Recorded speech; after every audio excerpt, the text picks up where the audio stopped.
gentleman is Rich, a 35-year financial planner. Been in touch with a lot of the legislators. He knows the legislation. He reads the legislation, and he stays in touch with the legislators. So, ladies and gentlemen, our guest this evening, Rich Shook.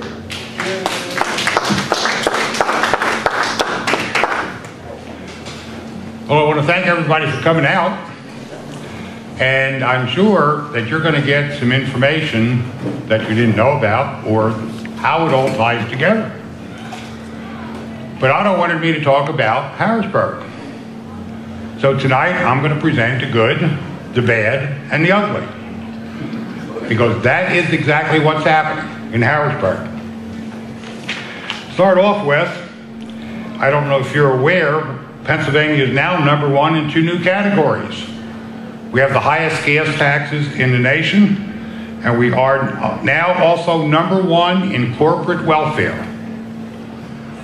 So our legislators are doing a fine job for us. I want to touch on Governor Wolf first. Governor Wolf signed an executive order to raise the taxes, or raise the income for a select group of people. That increase is 40%. Goes from $7.25 an hour to $10.15 an hour. That's a 40% increase to a select few. Now, if he was not going to discriminate against us, why would he have not given all of us a 40% cut in taxes so everybody would have got the same benefit? Well, it's not the fact that it's too easy, it's the fact that he wants to discriminate against the workers in the state. This is one example of it, and I'm going to touch on a couple more. Governor Wolf, this was from June 2015. His statement is, there is a need to understand the investment that is education. There is a choice of supporting public education, but it comes with the cost of the taxes and the possibility of losing a home for some. That states he is not concerned about the retired and low income losing their homes. Is that? I said, how come he goes to lose his? Actually, my opinion, he should be impeached for what he's done so far. And this is one of the reasons for it. He's complained about education. We need more funding.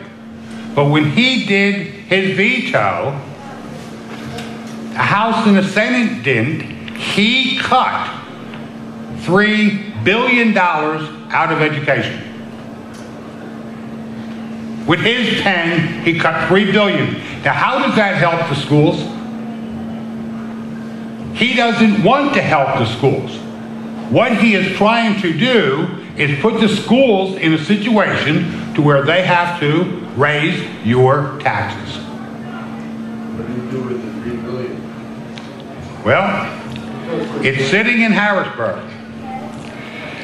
I'm going to touch on the budget a little bit more, a little bit later. I just received this today. Let me make sure I have his name right.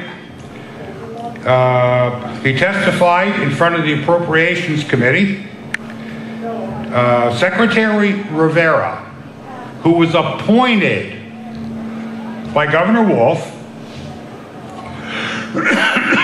stated and confirmed that PA public schools are among the highest funded in the nation. Does that contradict what Wolf says? Yes. Secondly, he conceded that the legislators have never voted to cut educational funding. Huh? Okay. Rivera says it is among the highest in the nation, is not enough for the governor. Wolf's strategy is to punish schools until he gets what he wants from the taxpayers. That's Wolf's right-hand man that he appointed. That's what he stated at the Appropriations Committee. Is it bad? Isn't it also true that he sent out a checklist for school districts if they have to shut down? Checklist for what they're supposed to do. Yep. Checklist for what? Closing the schools. He's forcing the schools to close, even though he states he's for the opposite. A little bit more on Governor Wolf. Wolf wants an 11% personal income tax increase, 6.5% tax on natural gas, 6% sales tax on basic cable TVs, movie theater tickets, digital downloads, a 0.5% tax on all your insurances. All of them. Fire and property liability, both for individuals and businesses. He also wants a 40-cent tax on cigar products, a $1 increase on cigarettes, an 8% casino tax on slot money, an 11% increase on the banking industry. Now, if he charges 11% on the banking industry, guess who's going to pay that? We are. Is that going to help Pennsylvania? No. He is actually trying to destroy Pennsylvania, as far as I'm concerned.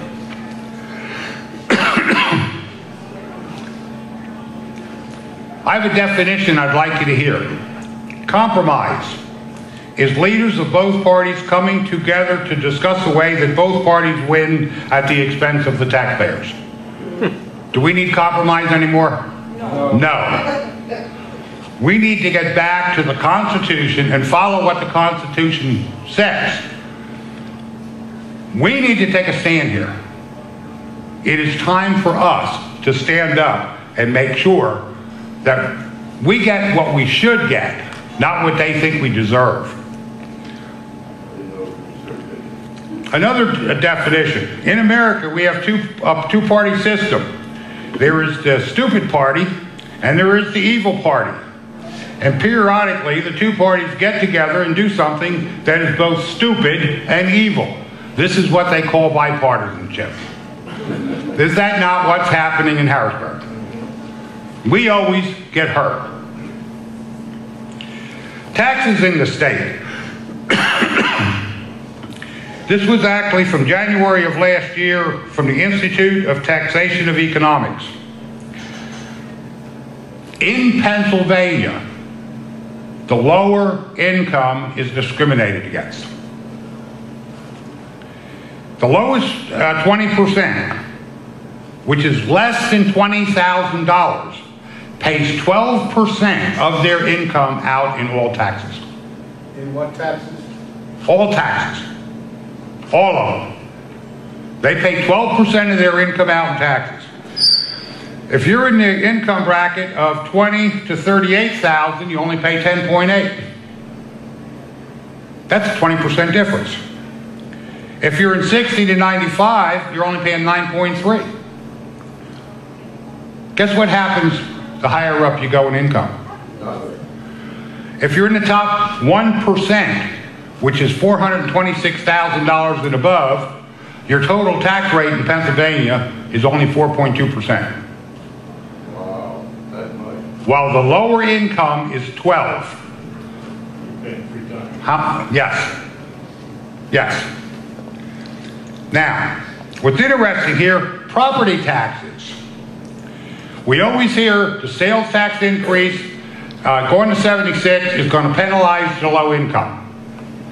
Well, what's interesting is, if we look at all the levels of income from $20,000 to $426,000 plus, guess which income group pays the most percentage-wise of their income for property taxes? The lowest. The lowest 20%. They are being discriminated against because of this tax. Actually, 3.8% of their income goes to pay property taxes. If you go to the top 1%, it's only 1.6%. So when Legislators come out and say it hurts the poor. The truth is, it's the direct opposite. Passing 76 will hurt the wealthy. That's why they don't want it. And that's why they don't want it. I'm going to go more in depth on that. I did a little research on 2 school districts. East Penn, spending per student. I don't know if you can see that chart. I'm going to put it down here. If you take notice, there was a big dip in the spending per student on the chart. All of you from East Penn, when that cost went down like that, did you go get a property tax reduction? School revenues. There's your chart for that, for East Penn. Which one's that? Huh? Oh, right. Revenue. This is interesting. Enrollment. When the enrollment dipped, did you get a reduction? No. In fact, it dipped twice. Right? But revenue continued to go up. I'm going to go into a little bit of detail on why this happens. Not just in East Penn, but across the whole state. Total educational spending in East Penn is like that.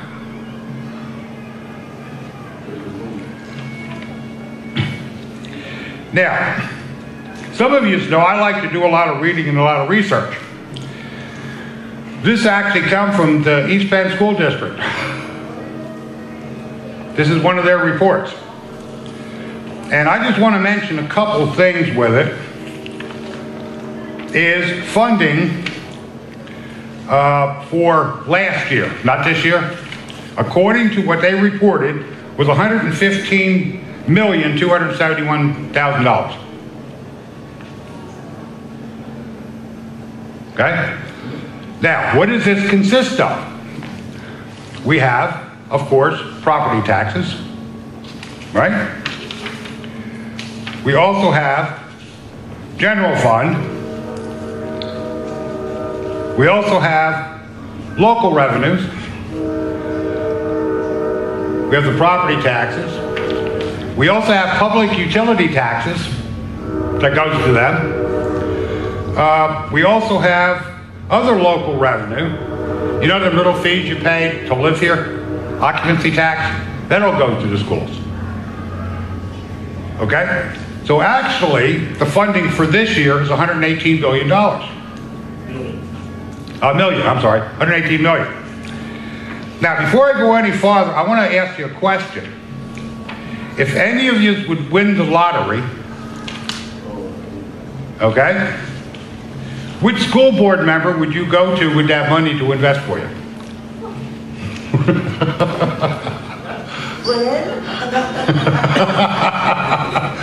Think about that. But what is happening, they're getting, he says this year is going to get $118 million. I'm going to touch on a little bit later on what Jack Wagner had said about school boards, which I think is interesting. What is also interesting in this report is the debt on the interest for East Penn was $3.8 million. That was the interest payment for the debt. $8 million. Almost $4 million. This is the interest payment. That is just the interest payment. This is what they reported to Harrisburg. Okay? And this actually comes right off East Penn's website. What's the title of that? It's actually titled Start Class, and it's the East Penn School District, UMass. Okay, this gives you a summary of everything. Now, huh? Rich, is that not the report that every school district has to send to Harrisburg? Yeah. Yep. See, actually what happens many of times, if you go to school board meetings, and this is not the fault of the school board members. This is the fault of a select few people in that school district. The school board members don't receive all the facts.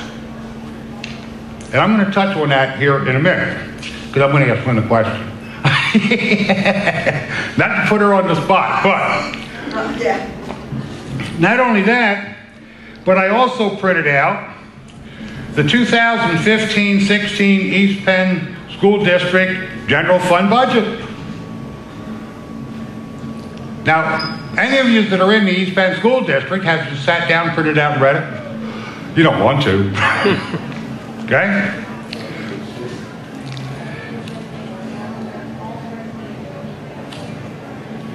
There is a list of all the areas where East Penn gets their money from. So we, as taxpayers, are getting hammered three ways. We have to pay money into the state taxes so they get money. We have to pay the school taxes. We pay local taxes that they get. We're getting whacked every way. I'm going to go into some detail of why I believe school boards should have no access to any money, and why the General Assembly should have control of all of it. Okay? But if you want to look at it, there's that report. Can I ask a question? Yeah. Do you have anything in there of what they pay the school bus School, prostitution? that's probably in there. 27? Oh, okay. But it would be in here. Didn't East Penn want to just issue another bond? They just restructured it last night. They just restructured it last night. I guess they didn't learn that from the last one they did in 2002 cost you money. So they're going to do another one. Could you elaborate? These are what are actually classified by the Auditor General interest swaps. Okay? This one here was done in October 2012, and the actual cost of this, the original issue discount, or points, was $141,293, and the additional issue cost was $167,216. That's a lot of money to make up. That's like $300,000. How many of you would refinance your home if it would cost you 10% to do it? You wouldn't. But the problem is, when these are presented to school board members, the school board members are not told the truth. What they have is they have highly trained, skilled, professional salesmen come in to convince an uneducated school board member on this subject what to do. So what's the chance of a school board member making the right decision? Zero. In 90% of the interest swaps that have been done, the school board agrees to it without knowing the total cost. Did you know the total cost on this? Well, I know the sheet that showed to us and all of the payments, the differences in the payments throughout the year. Uh-huh. And then they tell you the savings. Yeah. Uh-huh. If you're going to have a saving, you're going to refinance, there's several things you need to take into consideration. Number one, what is your upfront cost? Right, Now, that's included in what they roll it in. Most times, then what they also do with the loans is extend them so they can shrink the payment. that should not have been. Okay, that's normally what they do. And by shrinking the payment but extending the loan, you pay more interest or less? Yes, more. More. Okay? And that's how they do this, and they con you. The bond issue here, according to this statement, says, one article in the paper, the new one, they're going to save $404,000. When was that? This was just the one East Bend refinancing bond, the recent one they're just talking about. What is the date on this? It was in the morning call. I don't have the date on it. But this was just 2 months. They never said that they would save on this. Well, there were two choices. A refinance to save $85,000 or a restructure, which they did. And they said initially it was going to be $193,000 in interest to take this restructure. Okay. But last night it was only $24,000 or $25,000 interest over 5 years. Did they give you an amortization table to break everything down and detail it all out? Not to the public. Right. Okay.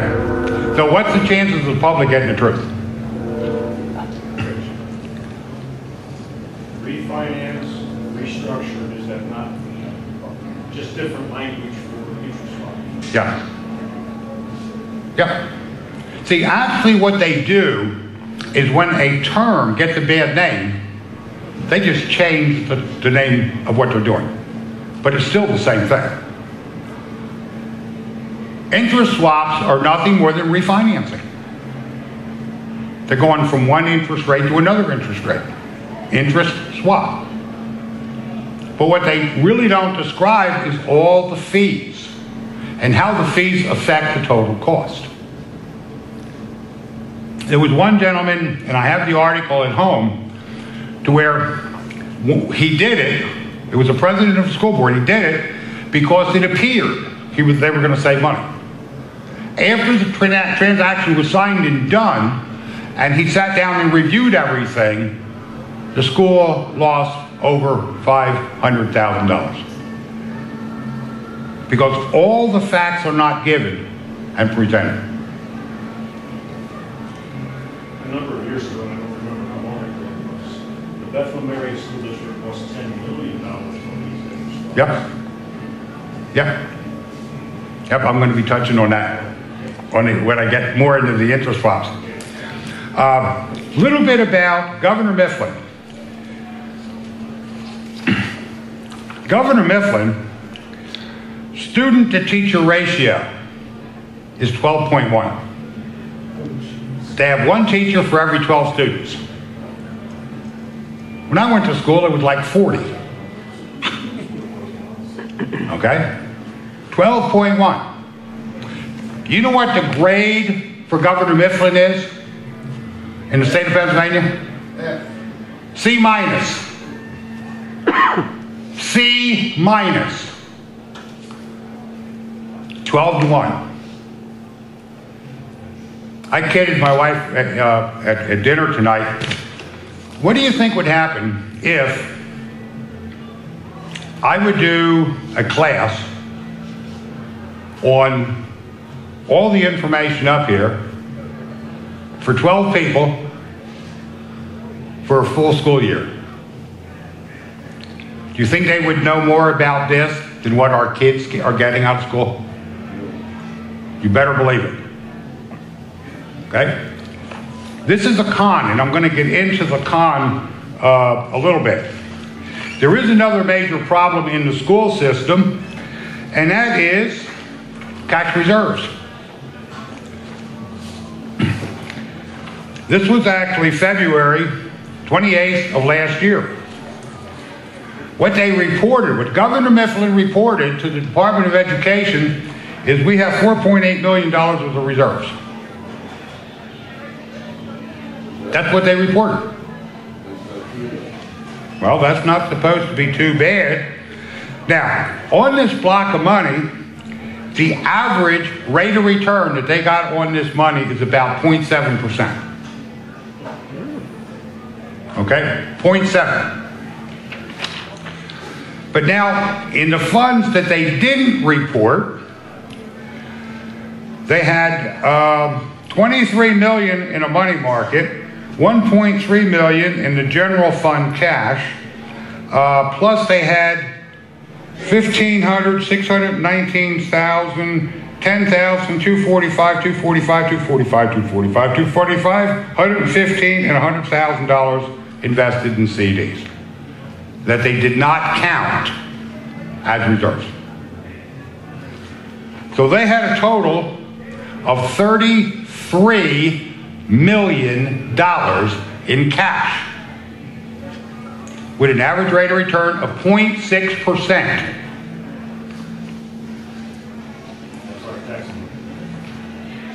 And we got a tax increase every year. But not only that, in that year, Governor Mifflin's school debt went from 70 million to 74 million. They increased the debt by $4 million. The average interest rate on that $4 million increase was all but 5%. Why would you have $33 million at 0.5 to take debt out at 5? That makes no mathematical sense. None. My point would have been, take half of that $33 million and pay off the debt. I mean, if the average debt interest rate is 4% and you're getting 0.5, you're going to save 8 times the interest than you're making. And give the break to the taxpayers. This is actually, as far as I'm concerned, theft of taxpayers' money. The school districts are not in business to make money. They're in business to educate the kids. So why do they have $33 million in cash?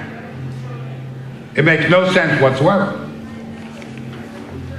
Nationally, this was reported as of July 2014 that there was over $4 million in reserves. I'm sorry, $4 billion in reserves in the state. Why would you be, go ahead, John. That reserves that they have, when they have big bucks in there, one of the reasons is those teachers look at that amount of money and say, that's mine when my contract comes up. You got it. I'm going to be getting into that. Okay. How the unions are abusing not only the taxpayers, but they're abusing the school boards. School reserves rise despite $1 billion cut in state aid. This particular one was actually sourced with the Department of Education. This was done by somebody up here. I think it was the Morning Call. But it shows the Lehigh County reserves, $119 million.